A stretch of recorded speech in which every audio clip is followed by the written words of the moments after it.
예수님께서 제자들과 함께 가이사랴 빌립보에 있는 마을로 가셨습니다. 가시는 도중에 예수님께서 제자들에게 물으셨습니다. 사람들은 나를 누구라고 하느냐? 제자들이 대답했습니다. 세례자 요한이라고 합니다. 어떤 사람들은 엘리야라고도 합니다.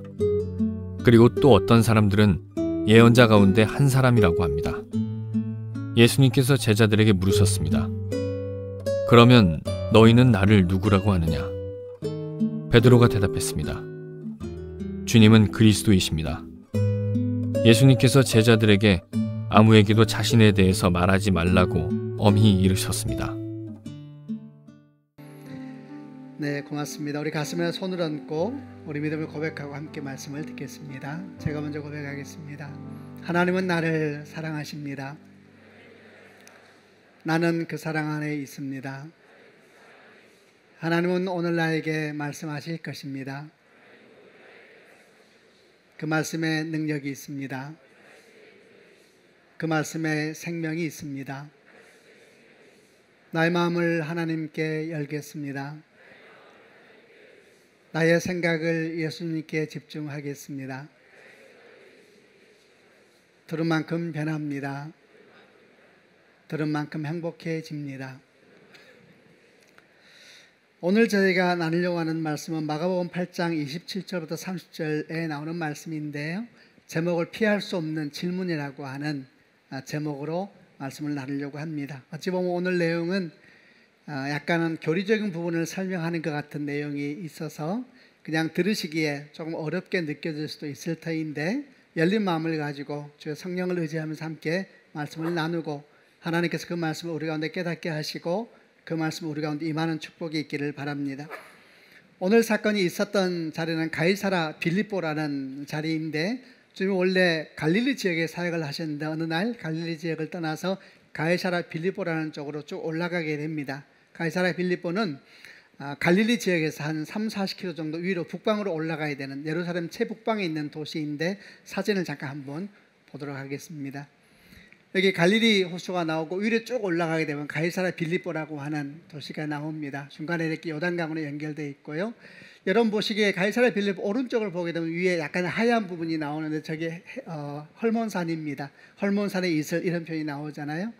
그래서 가이사랴 빌립보는 지역적으로 어떤 특징이 있냐면은 헐몬산 남서쪽에 구릉지에 있는 도시인데 헐몬산이 꼭대기가 만년설이 있습니다. 그래서 항상 그 눈이 흘러내리면서 가이사랴 빌립보 지역을 지나서 요단강을 지나서 갈릴리까지 내려오기 때문에 아주 물이 풍성하고 이스라엘에서 굉장히 아름다운 땅이 가이사랴 빌립보 땅입니다. 한번 두 번째 사진을 하나 보겠습니다.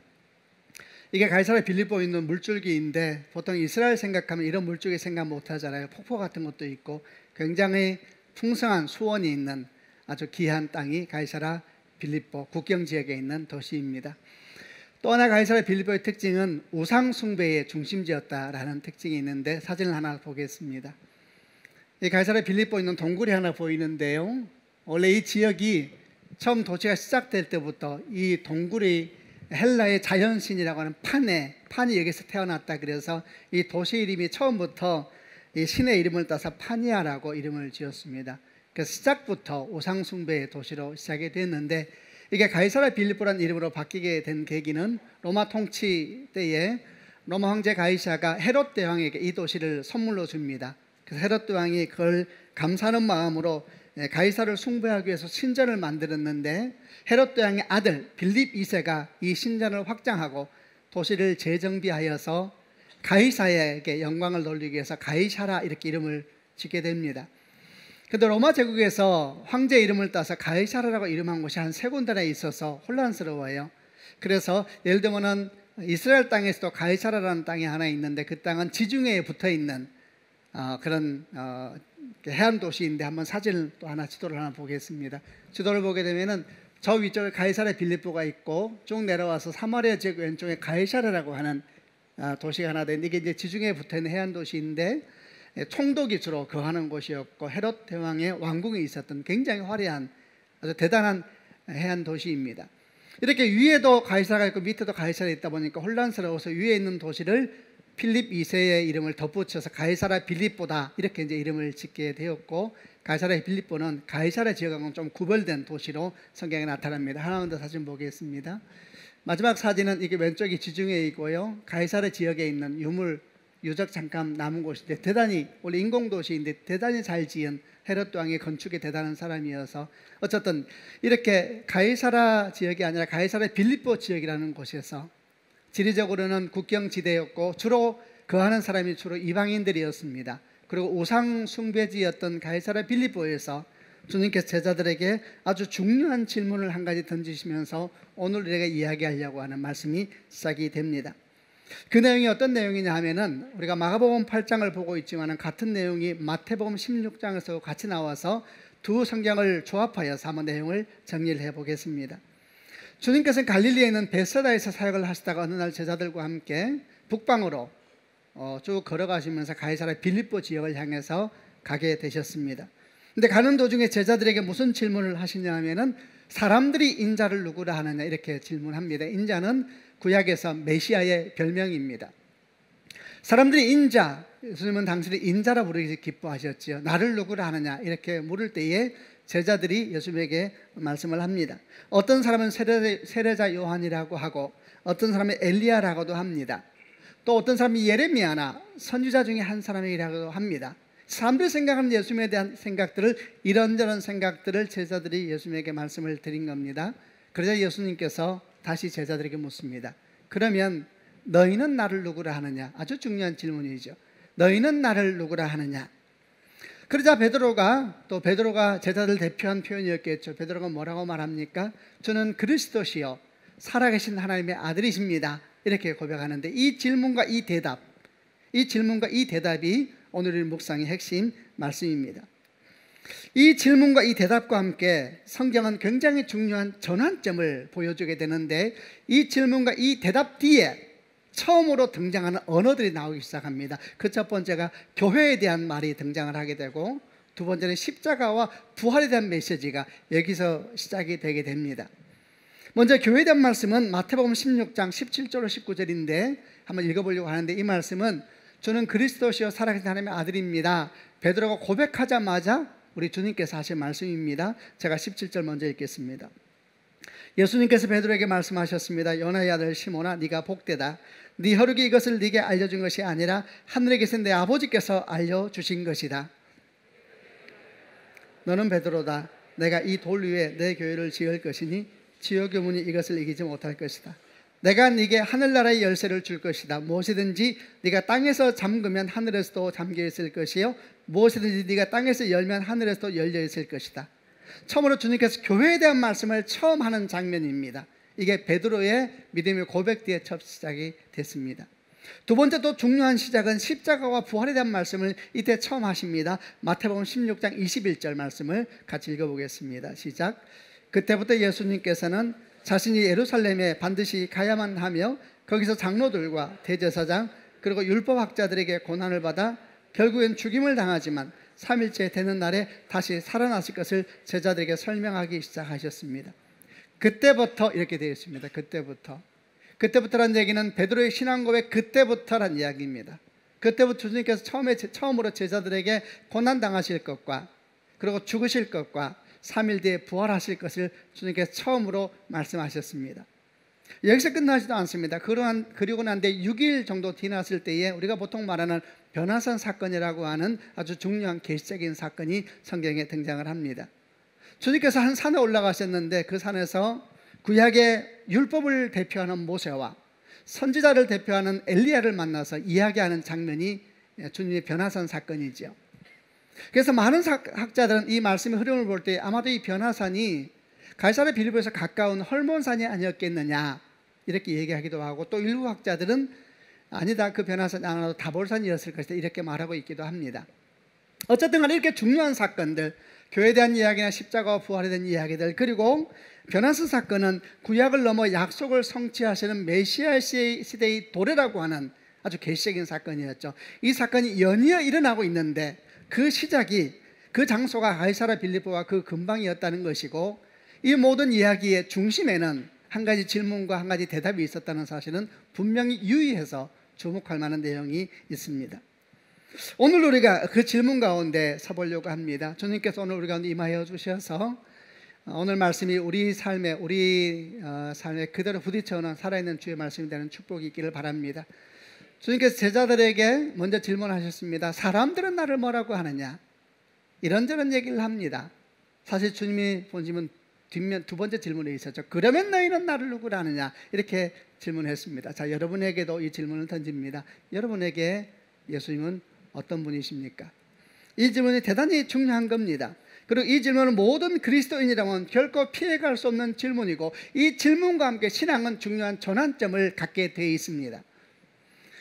주께서 우리에게 이렇게 질문하실 때 우리는 뭐라고 답을 해야 되는가? 사도 베드로가 했던 답을 해야 됩니다. 주는 그리스도시요 살아계신 하나님의 아들입니다. 왜 이 답을 해야 되냐 하면은, 주님께서 사도 베드로가 이 말을 하자마자 뭐라고 말씀하셨냐 하면은, 요나의 아들 시몬아 복이 있다 그러면서 이를 알게 한 이는 네 혈육이 아니라 네 지혜가 아니구나 그럽니다.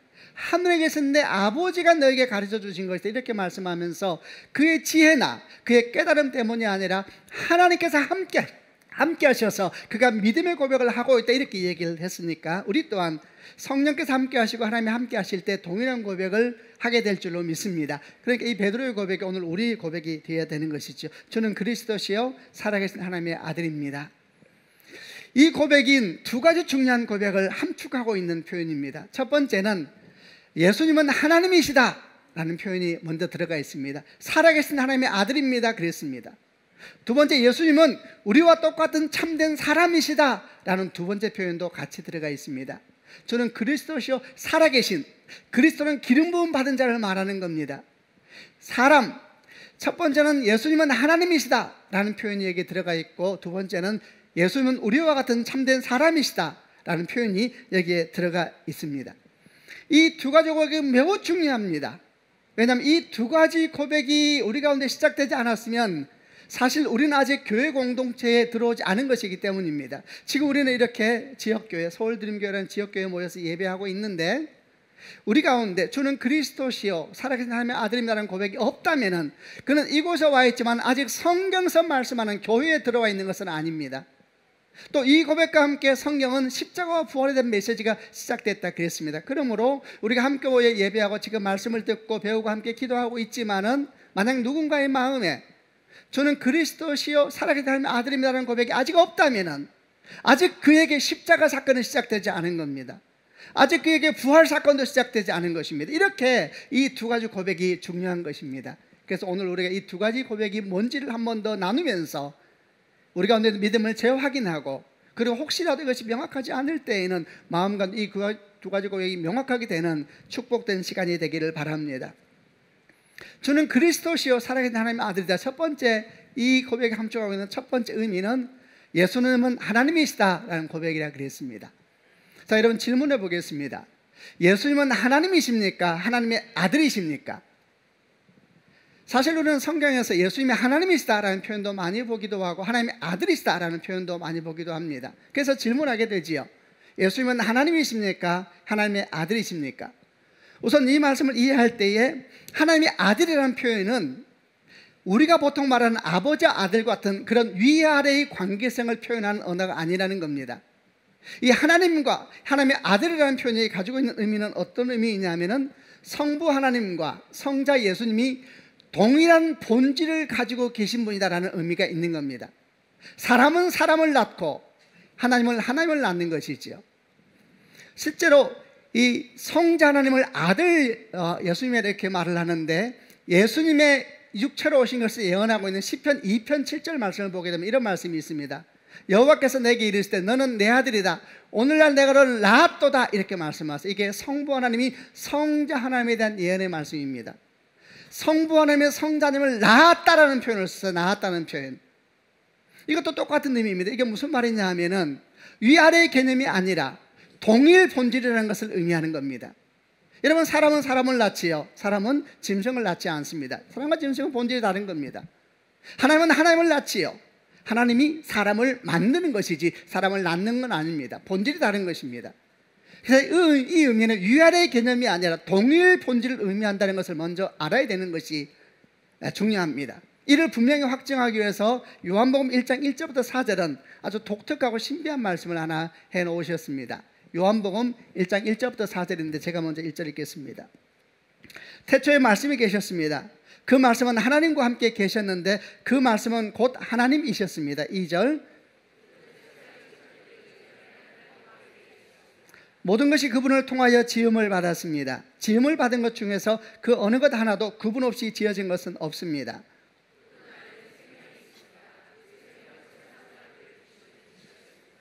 태초에 말씀에 계셨습니다. 그 말씀은 하나님과 함께 계셨는데 그 말씀은 곧 하나님이셨습니다. 이랬습니다. 태초에 말씀에 계셨는데 이 말씀은 하나님과 함께 계셨는데 이 말씀은 곧 하나님이셨습니다. 아주 묘한 말이잖아요. 말씀이 육신이 되어서 오신 분이 예수 그리스도이시죠. 태초에 성자 하나님이 계셨습니다. 그분은 하나님과 함께 계셨는데 곧 하나님이셨습니다. 이렇게 말씀하고 있는 겁니다. 아주 신기한 이야기입니다. 그분은 세상에 창조되기도 전에 하나님과 함께 계셨습니다. 이렇게 말을 하고 있죠. 이 말이 무슨 말이냐 하면은 예수님은 피조된 분이 아니라는 겁니다. 태초부터 시간 그 너머 영원한 처음부터 하나님과 함께 계셨던 분이십니다. 이걸 신학적으로 표현하기에 선제라 그래요. 앞서 존재하셨다. 성자 예수님은 처음부터 하나님과 함께 계셨던 분이십니다. 피조된 분이 아니세요. 근데 그 하나님이 우리 가운데 계시되기를 아들 예수로 계시되면서 동일 본질이라는 것을 설명하고 있는 겁니다. 여러분, 이런 동일한 것이 성령 하나님도 똑같습니다.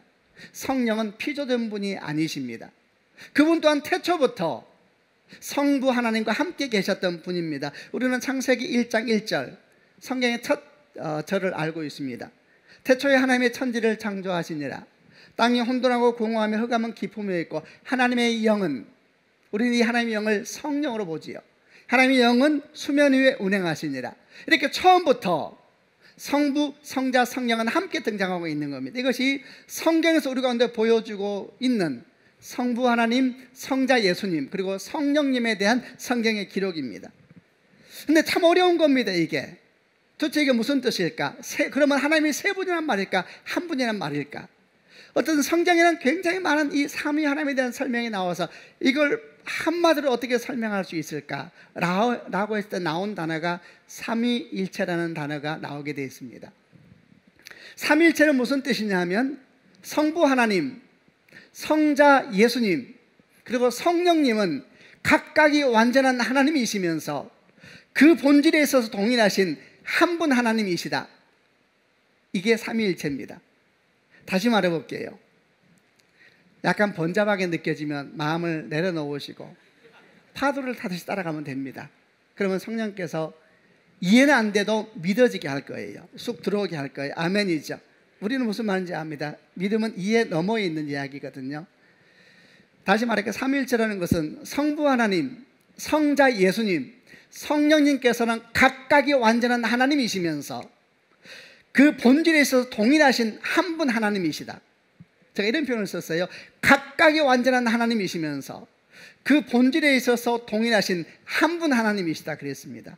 그럼 질문하게 됩니다. 하나님은 세 분인가요? 한 분인가요? 하나님이 세 분이라 그러면은 삼신론에 빠집니다. 이게 이단입니다. 많은 종교는 다신론을 가지고 이제 삼신론은 이단이죠. 하나님이 한 분이다 그러면은 잘못하면 성부 하나님만 하나님을 보는 다니엘론에 빠지게 됩니다. 둘 다 이단입니다. 성경의 답은 뭔가? 성부, 성자, 성령은 각각 세 분의 하나님이시면서 그 본질에 있어서 하나이신 한 분 하나님이시다. 그게 뭔 말이냐? 그 말이에요. 그래서 이 삼위일체를 가지고 전문하신 분들은 열심히 강의를 합니다. 그리고 그들에게 동일하고 말하는 것이 있습니다. 우리는 설명할 수는 있다. 그러나 그렇게 설명한다 그래서 이해되는 것은 아니다. 이렇게 이야기를 합니다. 제가 신학대학원을 다닐 때에 이 삼위일체가 굉장히 중요합니다. 이 삼위일체에 대해서 배우는 시간에 교수님께 나름대로 조금 생각해서 질문을 하나 던졌습니다. 교수님, 삼위일체 하나님은 각자가 완전한 하나님이십니까? 아니면 함께 있을 때 완전하신 하나님이십니까? 이렇게 질문한 의도는 완전하다는 것은 다른 것이 더 이상 필요하지 않는 상태를 말하기 때문에 각자가 완전하다 그러면 다른 분이 필요 없는 것이고 함께 있을 때 완전하다 그러면 각자가 불완전하다는 의미를 가지고 있기 때문에 그렇게 질문을 한 거죠. 근데 교수님은 저를 보고 웃더라고요. 너 같은 사람 많이 봤다. 뭐 이런 눈빛이겠죠. 그러면서 웃으면서 초대교회의 교부들의 얘기를 포함해서 저한테 이렇게 설명해 주었습니다. 그들이 말하기를 만일 당신이 삼위일체를 부인하면 신앙의 근본이 무너질 것이고 삼위일체를 다 이해하려고 하면 당신의 머리가 깨질 것이다. 여러분, 저는 이 교수의 말에 불편함이 없었습니다. 왜냐하면 우리는 항상 말하는 것처럼 우리는 맹목적인 신앙을 경계하고 조심해야 됩니다. 그러나 동시에 우리는 우리가 다 이해할 수 없다는 사실에 대해서 열린 마음으로 그 사실을 받아들이기도 해야 합니다. 이것은 맹목적인 신앙이 아니라 초월적인 신앙인 것입니다. 맹목적인 신앙과 초월적인 신앙은 근본이 다른 겁니다. 맹목적인 신앙은 내용도 없고 방향도 없고 무조건 믿는 것이라면 초월적인 신앙은 내용도 있고 방향도 있습니다. 그러면서 우리의 무지함과 연약함을 인정하면서 겸손한 마음으로, 가난한 마음으로 우리 가운데 일하시는 주를 바라보는 마음이 초월적인 신앙이죠. 저는 교수님께서 삼위일체를 부인하면 신앙이 무너질 것이지만 다 이해하려고 하면 네 머리가 깨질 거라는 말을 기쁨으로 받아들이면서 성경에 있는 말씀을 그대로 받아들였습니다. 그런데 이 일이 아주 소중한 일이어서 이 삼위일체 하나님에 대해서 거부하거나 왜곡하는 사람들이 아주 많습니다. 주로 이제 그것은 예수님의 신성에 대해서 공격할 때만 일어나게 되는데, 주로 그들이 이런 질문을 하곤 합니다. 이제 여러분도 밖에 질문을 받을 수 있으니까 뭐라고 얘기했냐면은, 교회 가면 삼위일체 그러는데 성경에 삼위일체가 어디 있느냐, 그런 말이 이렇게 표현을 하면서 물어봐요. 여러분, 그 말이 맞습니다. 성경에 삼위일체라는 말은 없습니다. 그럼 삼위일체라는 말은 도대체 어디서 나온 것이냐? 이 표현은 초대교회부터 2세기부터 성경에 게시된 성부 하나님, 성자 하나님, 성령 하나님의 존재 양식에 대한 신실하고 거룩한 자들의 믿음과 기도 속에서 참으로 성령의 충만한 인도하심을 따라 우리 가운데 나타난, 표현되어진 탁월한 표현이 삼위일체라는 표현입니다. 이 표현은 어떻게 나오게 되었느냐? 예수님의 신성을 공격하는 수많은 이단들은 예수의 신성을 공격합니다. 예수님의 신성을 공격하면 또 다른 예수가 필요하게 되거든요. 모든 이단은 다 거기서 나옵니다.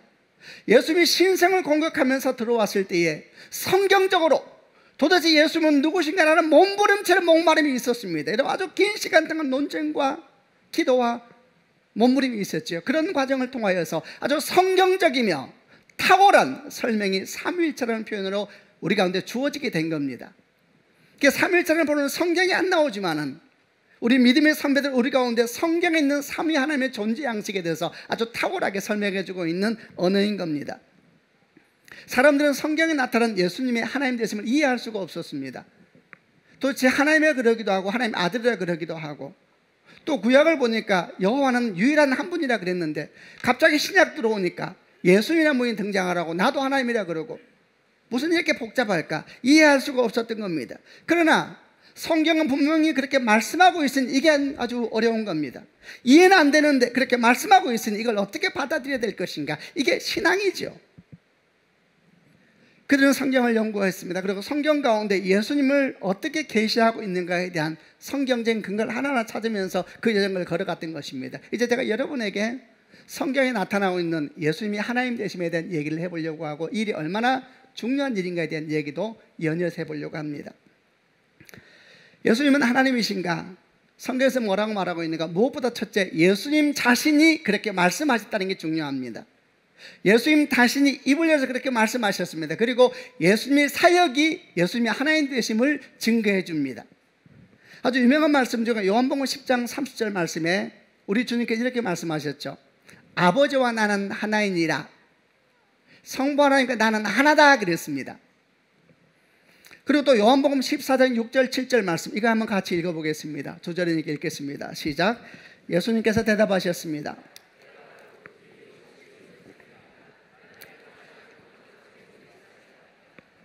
너희가 진정 나를 안다면 내 아버지도 알았을 것이다.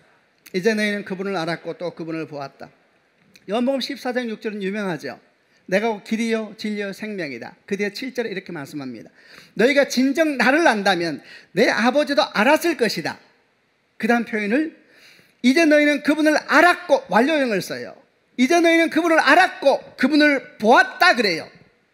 그분을 알았고 그분을 보았다 그래요. 예수를 본 자는 하나님을 보았다 이렇게 완료형을 씁니다. 그러자 이해할 수 없는 빌립이라는 사도가 묻습니다. 주님, 아버지를 한 번만 보여주십시오. 그러자 주님께서 뭐라고 말씀하시냐면 내가 이렇게 오랫동안 너와 함께 있었을 때 네가 나를 알지 못하느냐 이래요. 아버지 보여달라 그러는데 왜 당신 얘기를 하실까요? 네가 나를 알지 못하느냐. 그 다음에 나를 본 자는 아버지를 보았거늘 완료형을 써요. 나를 본 자는 아버지를 보았거늘 어찌하여 아버지를 보이려 하느냐. 이 말씀을 잘못 이해하면은 예수님과 하나님의 같은 분이셨구나, 상황에 따라 다르게 나타나시는 것이구나, 양태론적 이단이죠. 옛날에 삼일절을 그렇게 많이 배웠어요. 기억나세요? 이렇게 배우곤 했습니다. 한 사람이 내 아내에게는 남편이요, 내 자녀에게는 아버지요, 내 부모에게는 아들이다. 이걸 삼일절, 이거 양태론적. 그럴 때는 한 사람이 한 사람. 성경은 한 분 하나님의 세 분이 등장을 합니다. 예수께서 요단강에서 물로 세례를 받고 올라오실 때 하늘이 열리면서 성부 하나님의 음성이 들립니다. 이는 내 사랑하는 자인데 기뻐하는 자라. 그러자 성령께서 비둘기처럼 임하십니다. 그리고 물에서 성자 예수님이 올라오세요. 세 분이 함께 등장하세요. 한 분이 아니에요. 세 분이 함께 등장하는 겁니다. 나를 본 자는 아버지를 보았거늘 완료형을 썼다는 얘기는 그분이가 아니라 각각 존재하는 하나님이신데 동일 본질을 가지신, 그래서 아들을 아는 자는 아버지를 아는 것입니다. 이 동일 본질을 가진 하나님이라는 설명을 하고 있는 것입니다. 이 외에도 성경에서 얼마나 많은 곳에서 예수님께서 하나님이심을 설명합니다. 그분이 심판주가 되시며 창조주가 되시며 그분이 성부 하나님, 성령 하나님과 함께 지금도 온 땅의 주권자가 되신다는 이야기를 성경 곳곳에서 말씀하고 있습니다. 우리가 주일날 예배를 끝나고 나면 축복 기도하지요. 그게 고린도서 13장 13절 말씀입니다. 예수 그리스도의 은혜와 하나님의 사랑과 성령의 교통하심이 너희 무리와 함께 있을지어다. 병렬로 놓지요. 예수님의 사랑과, 예수님의 은혜와 하나님의 사랑과 성령의 교통하심. 우리는 지상명령도 합니다. 마태복음 28장 19절 이하에 그러므로 너희는 가서 모든 족속으로 제자를 삼아 아버지와 아들과 성령의 이름으로, 이렇게 예수님께서 하나님이시라는 것을 계속해서 설명하고 있는 겁니다. 그러나 여러분, 역사적으로 수없는 사람들은 이 예수님의 하나님 되심을 공격해 왔습니다.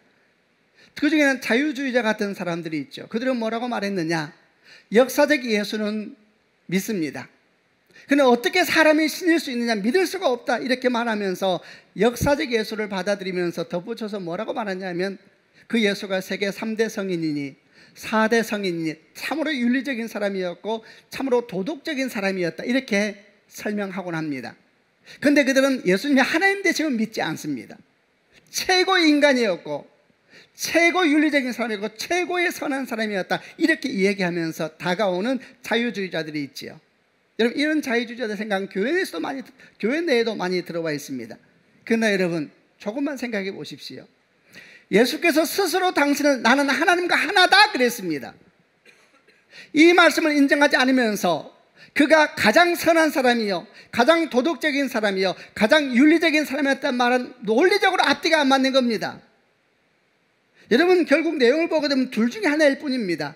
예수님은 정말로 우리가 진지하게 관심을 가져야 될 하나님이시든지 아니면 상종도 하지 말아야 될 거짓말장이요 아니면 미친 사람인 겁니다. 둘 중에 하나인 것입니다. 주님께서 중간다리를 끊어버리셨습니다. 그 중간다리가 뭡니까? 하나님의 아들은 아니지만 하나님은 아니시지만 탁월한 성인이다. 그런 논리는 성경에, 그런 예수는 성경에 없는 겁니다. 여러분, 성경은 분명히 말합니다. 그분은 하나님이십니다. 우선 믿음은 다시 한번 받는 축복이 있기를 바랍니다. 예수님만 이렇게 말씀하는 것이 아닙니다. 사도들도 똑같이 고백했습니다. 우리는 도마의 얘기를 압니다. 도마가 예수의 부활을 믿지 않았을 때 예수께서 나타나셔서 손을 만지고 옆구리를 만져보라 그랬죠.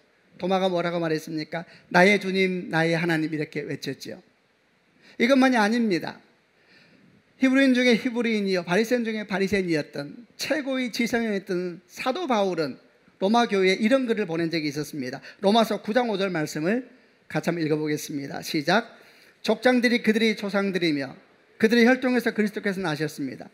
그리스도는 만물 위에 계시는 하나님이시며 영원토록 찬양을 받으실 하나님이십니다. 아멘. 만물 위에 계신 하나님이시며 영원토록 찬양을 받으신 하나님이십니다. 이렇게 말을 했습니다. 이게 사도들의 고백입니다. 어떤 사람은 생각하기를 가자는 개편이라고 사도들은 예수편 아니냐, 그러니까 그들의 증언은 객관적이지 않고 합리적이지 않다, 이렇게 생각하는 분들이 계실지 모르겠는데, 그것 또한 역으로 생각해 보면 사실 다르게 생각할 수 있습니다. 그들은 다 유대인이었습니다. 유대인은 나면서부터 유일신을 배웁니다. 여호와는 한 분이라고 배웁니다. 나면서부터. 사도 바울은 누굽니까? 가말리엘 휘하에서 최고의 유대인 교육을 받은 사람입니다. 그가 처음부터 배운 것은 여호와는 한 분이라는 것을 배웠죠. 그런데 갑자기 예수가 와서 하나님이라 그래요. 여러분, 그러면은 그분이 하나님이 아니셨다면 가장 먼저 예수님을 떠날 사람들은 사도들이었던 것입니다. 그런 그들은 떠나지 않습니다. 그보다 더 중요한 것은 예수께서 죽고 부활하시고 난 뒤에 제자들의 삶은 상상할 수 없는 삶을 살기 시작합니다. 그들은 말할 수 없는 온유하심으로, 말할 수 없는 평안으로, 말할 수 없는 담대함으로 가는 곳마다 예수가 하나님이시라고 얘기를 합니다. 그들이 얻는 이익은 아무것도 없었습니다. 그 대가로 그들은 다 순교했습니다. 그러나 그들은 순교하는 그 당시에, 그때에도 감사한 마음으로, 말할 수 없는 기쁨으로 말했습니다. 예수는 하나님이십니다. 얼마나 이 사실이 중요하기에, 그들은 가는 곳마다 이렇게 외쳤던 걸까요? 여러분, 가룟 유다는 예수를 팔았습니다. 그러나 그 또한 예수를 파고 난 뒤에 나중에 뭐라고 말했습니까? 내가 죄 없는 피를 팔았다 그랬습니다. 죄 없는 피는 사람에게 없습니다. 죄 없는 피는 하나님이라는 표현의 또 다른 표현입니다. 가룟 유다도 예수님이 하나님이라고 말을 했습니다. 더 나아가 보겠습니다. 여러분, 신약만 그런 것이 아닙니다. 구약에서 이미 삼위 하나님은 계시되어 있었습니다.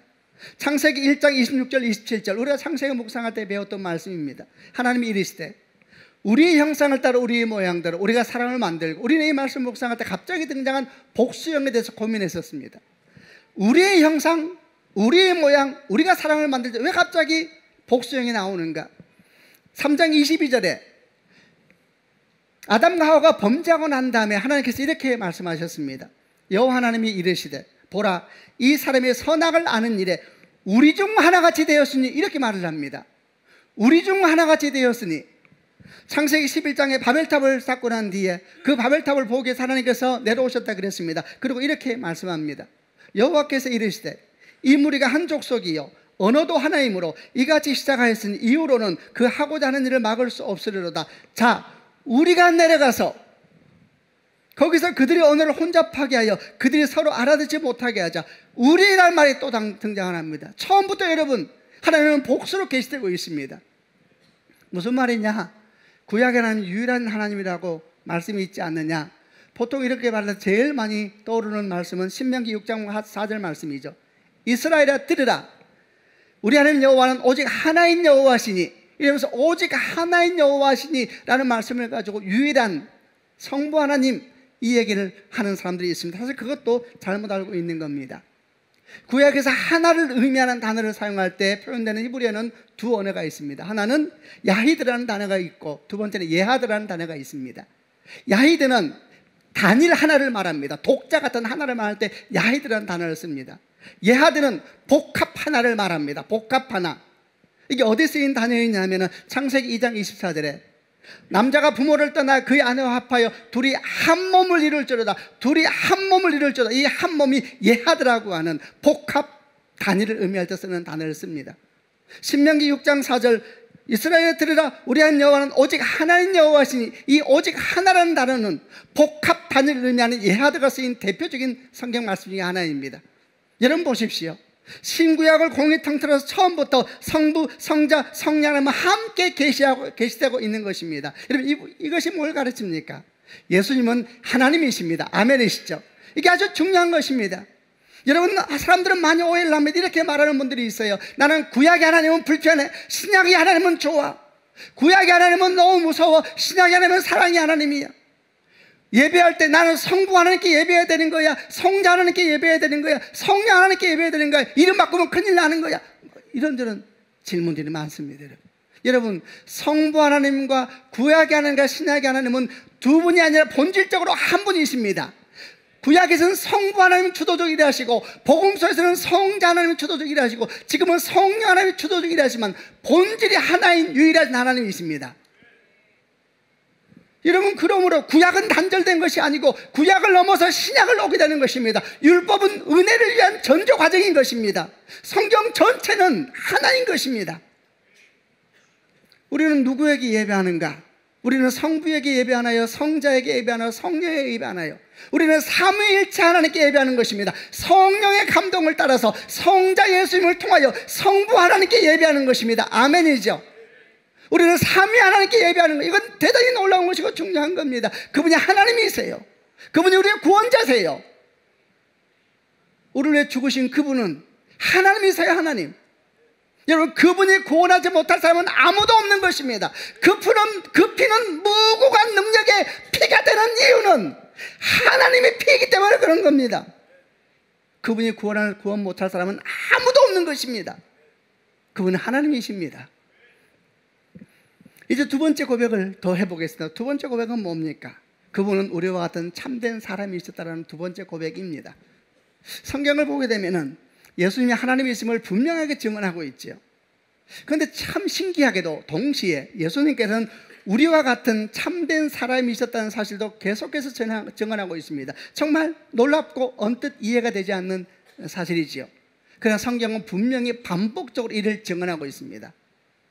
첫 번째, 성경은 계속해서 예수께서 역사적 인물이시라는 것을 알려줍니다. 마태복음 1장 1절 신약성경 첫 구절입니다. 아브라함의 후손이며 다윗의 후손인 예수 그리스도의 족보입니다.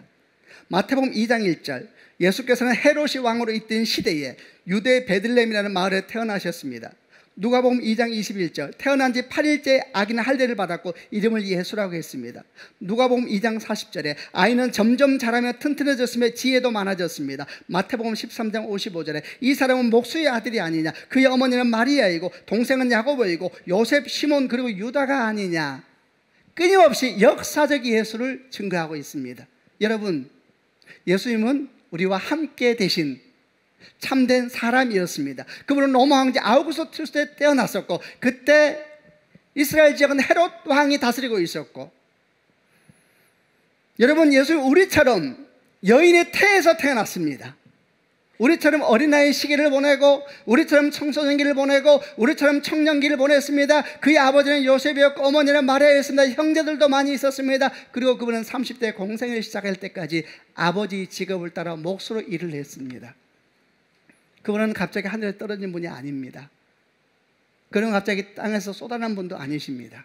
여러분, 이 일을 가만히 생각해 보시길 바랍니다. 그분은 우리와 함께 계셨다. 그분은 가족이 뭔지 압니다. 그분은 형제 관계가 뭔지도 압니다.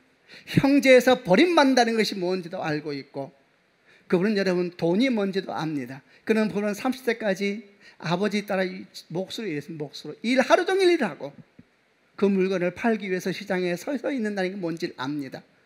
팔고자 하는 물건이 팔리지 않을 때에, 그리고 그 물건을 다시 가지고 집에 돌아갈 때의 마음이 뭔지 압니다. 여러분, 그분은 돈이 뭔지 압니다.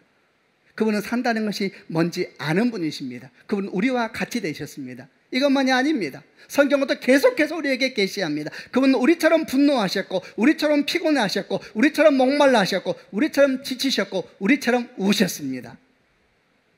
요한복음 4장 말씀에 우리는 사마리아 여인의 우물가 사건을 압니다. 성경은 어떻게 기록되어 있는가? 4장 6절 그곳에 야곱의 우물이 있었습니다. 예수께서는 오랜 여행으로 피곤하여 그 우물에 앉으셨습니다. 주님은 피곤함이 뭔지를 압니다. 요한복음 11장 33절에서 35절 나사로가 죽었을 때에 그 집을 주님께서 방문하셨을 때 뭐라고 기록되어 있습니까? 예수님께서는 마리아와 마리아의 뒤를 따라온 유대인들이 오는 것을 보셨습니다. 예수님의 마음은 격한 감정이 들면서 몹시 아프셨습니다. 예수님께서 말씀하셨습니다. 나사로를 어디에 두었느냐? 그들이 대답했습니다. 와서 보십시오 주님. 그러자 예수님께서 눈물을 흘리셨습니다. 그분은 눈물이 뭔지를 압니다. 여러분, 그것만이 아니죠. 그분 우리처럼 한계가 있으셨고 우리처럼 시험 받으셨고 우리처럼 죽으셨습니다. 십자가를 앞두고 그분은 겟세마네 동산에서 땀방울이 핏방울들도 기도하면서 뭐라고 말했습니까? 내 마음이 괴로워 죽을 지경이다. 사람들이 이거 보고 이거 완전히 약간 수요 아니냐, 곧 살아날 거면서 이렇게 생각하는 분들이 계세요. 성경을 완전히 오해한 겁니다. 그분은 우리와 똑같이 되셨습니다. 똑같이 되셨습니다. 그분은 우리처럼 외로우셨고, 우리처럼 슬프셨고, 우리처럼 거절당하셨고, 우리처럼 홀로 계셔야 되셨고, 우리처럼 배고프셨고. 여러분, 그분 우리와 똑같이 되신 것입니다. 죽어봤자 곧 살아날 거 아시면서 아닙니다.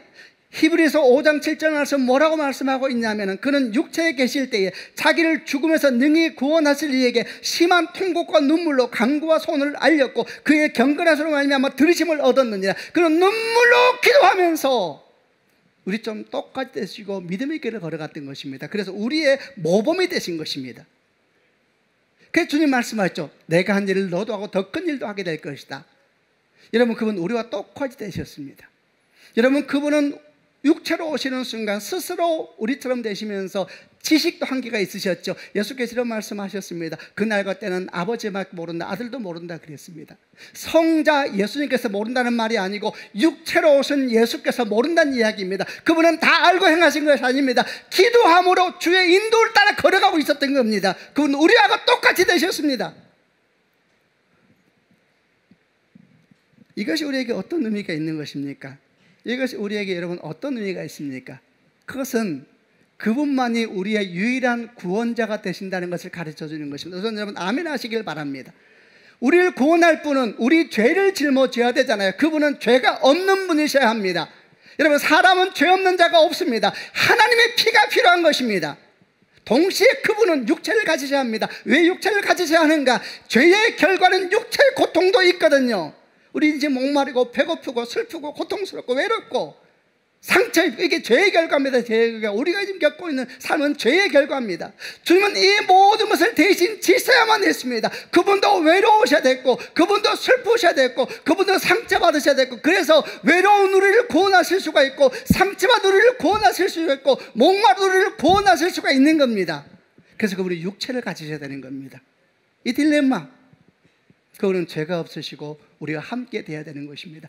여러분, 그분만이 우리를 구원할 유일한 구원자이심을 믿는 축복이 있기를 바랍니다. 사도행전 4장 11절에 다른 이름은 없나니 천하 인간의 구원을 얻을 만한 다른 이름을 우리에게 주신 적이 없느니라 그랬습니다. 다른 이름은 없나니 예수만이 구원자이십니다.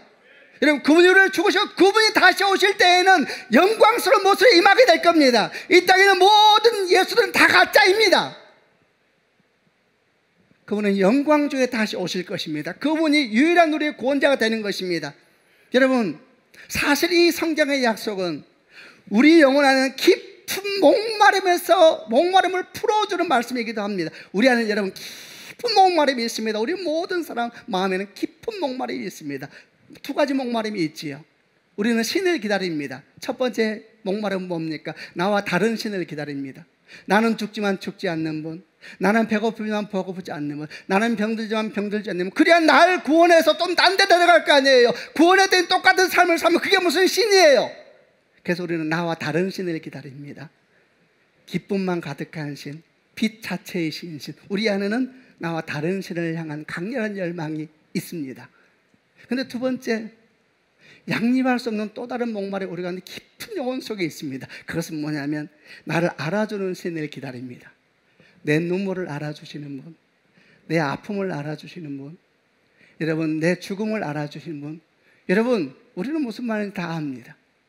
나와 함께 죽고 나와 함께 눈물을 흘리고 나와 함께 고통받으시는 그분, 내가 말하지 않아도 나를 이해하고 내가 바라보고만 있어도 내가 설명하지 않아도 나를 좀 알아주시는 분, 내 인생 나도 모르는데 내가 설명하지 않아도 자꾸 나보고 뭐 자세히 말해봐 이렇게 말하시 말고, 내가 말하지 않아도 내 눈에 눈물의 무게를 아시고 내 호흡을 아시고 내 심장의 떨림을 아시고 나를 알아주시는 분, 사람 모든 마음에 영혼부터 목마름이 있습니다.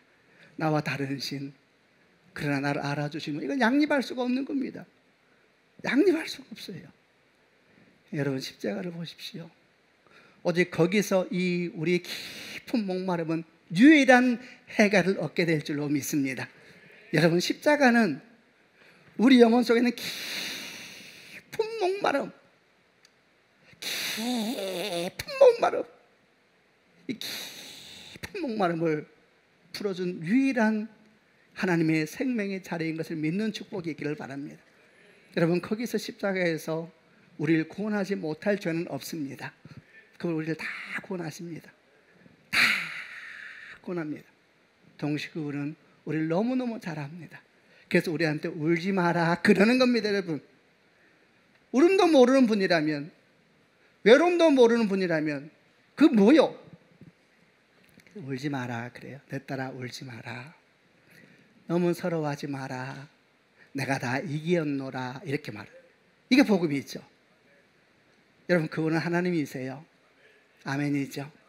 그분은 피해서 깨끗하지 못할 줄은 아무것도 없는 겁니다. 그분이 여러분 편이세요. 누가 우리를 정죄하리요? 누가 우리를 함부로 태?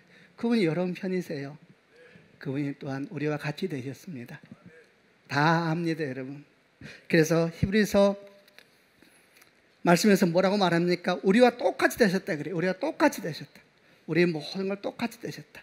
우리의 모든 걸 아시고 마침내 우리를 영원한 생명 가운데 인도하실 유일한 분이 예수 그리스도가 되시는 것입니다. 여러분, 그러나 이런 예수님의 신성과 인성은 역사적으로 계속 공격을 받아왔습니다. 아까 제가 자유주의자를 말했죠. 믿을 수가 없는 거예요. 그들 신앙의 특징은 이해되는 것만 믿겠다는 것이죠. 여러분, 이해되는 것 믿는 사람은 절대 예수 못 만납니다. 교만한 사람이죠. 자기 자신도 모르면서, 지 자식도 모르면서 자기가 이해한 하나님을 믿겠다는 교만이야말로 하늘 무서운지 모르는 교만이죠. 여러분, 하나님 못 만납니다. 그런 사람은. 성경은 분명히 말합니다. 둘 중에 하나입니다. 그분은 하나님이시든지 아니면 미친 사람입니다. 둘 중에 하나입니다. 중간 없습니다. 반대로 그분의 인성을 거부하는 사람들도 있죠. 어떻게 하나님이 사람같이 되느냐. 영지주의자들, 그들은 십자가 안 믿습니다. 왜? 어떻게 신이 죽어요? 십자가 안 믿으니까 부활도 안 믿습니다. 역사적 예수만 믿는 사람도 십자가는 믿습니다. 부활 안 믿습니다. 다 그래서 다른 예수 찾는 겁니다. 다른 신을 찾는 겁니다. 다른 신. 여러분, 예수의 신성과 인성이 무너지면 다 무너지는 것입니다. 이 말씀을 마무리하면서 여러분 축복합니다. 우리 주님은 예수 그리스도이십니다. 아멘이죠. 주님께서 제자들에게 하필이면 가이사랴 빌립보에서 물으셨을까? 마치 선택해야 할 자리인 것처럼 국경지대에서 그 아름다운 땅에서 주께서 물으세요. 사람들은 나를 뭐라 하느냐? 그건 중요하잖아요, 여러분. 주께서 말, 그럼 너는 나를 누구라 하느냐? 저는 그리스도시요 살아계신 하나님 아들입니다. 주여 나의 주님이시요 나의 노래이시요 나의 호흡입니다. 여러분, 십자가는 이해된 자리가 아니고 우는 자리이죠. 내 노래요, 내 호흡이요, 내 사랑이요, 나의 피난처요, 설명하지 않아도 되는 자리요, 그냥 울어도, 그냥 이름만 불러도 임하시는 주의 나라, 그게 십자가의 자리가 아니겠습니까? 그 영광의 자리에 초청받았으니 이제 우리는 주의 몸된 교회에 대한 말씀을 들을 수가 있는 것이고, 그리고 부활의 영광에 참여하게 될 줄로 믿습니다. 그런 축복이 여러분 가운데 있기를 주님의 이름으로 축원합니다. 아멘. 기도하십시다.